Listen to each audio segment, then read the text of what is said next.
వైశాఖ మాసంలో తిరుచానూరు శ్రీ పద్మావతి అమ్మవారికి వసంతోత్సవాలు ఎంతో వేడుకగా జరుగుతాయి. మండు వేసవిలో శీతల శాంతి కలిగించే వసంతాలతో సిరుల తల్లి శ్రీ పద్మావతి అమ్మవారికి జరిపే ఉత్సవం వసంతోత్సవం. వసంతోత్సవాలలో భాగంగా ప్రతిరోజు అమ్మవారికి స్నపన తిరుమంజనం నిర్వహిస్తారు.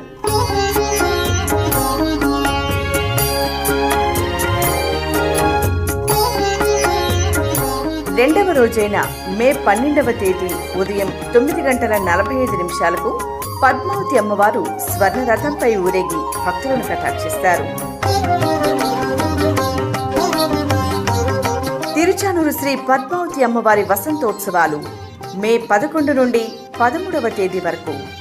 వసంతోత్సవాలలో పాల్గొని శ్రీ పద్మావతి అమ్మవారి అనుగ్రహానికి పాత్రులు కండి.